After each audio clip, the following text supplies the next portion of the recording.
Hello everyone. So there are times when we are supposed to solve by elimination method, and by solving by elimination method you find out that the equation is in a fraction form. So if it's this case, you have to find the LCM of this number. You find out the LCM for the first equation, it is equals to 10, and the LCM for the second equation, it is equals to 4. It means here you're going to multiply by 10 here. So here you multiply by 4. If that is the case, if you are multiplying that way, what will happen is this number and this number, since we are multiplying, we end up having 5x. 5 into this number, we end up having 2. So it will be 2y is equals to 40x plus 2 into this number is only 2. We get 2y is nothing but 24. Here we can put a negative. 5x minus x is nothing but 4x. Here we get a 0. Is equals to 40 minus 24 is nothing but 16. So 16 here. 4x is equals to 16. Divide both sides by 4.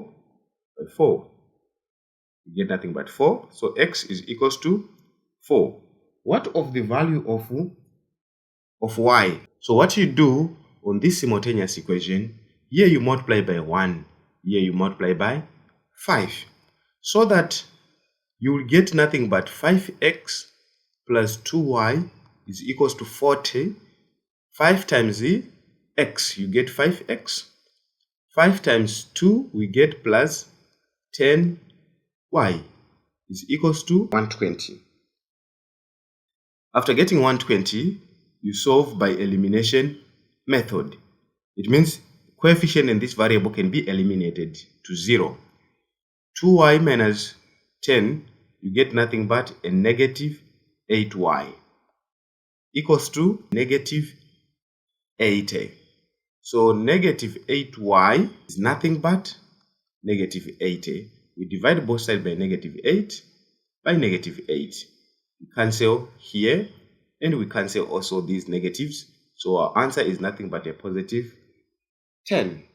So this entire equation, x is nothing but 4 and y is nothing but 10. That's how we solve simultaneous equation. As you can see, simultaneous equation with the fractions. But now, how do I know that you mastered the concept? I want you to do yours. Solve by elimination method. 2 over x minus 3 over y is equals to minus 3.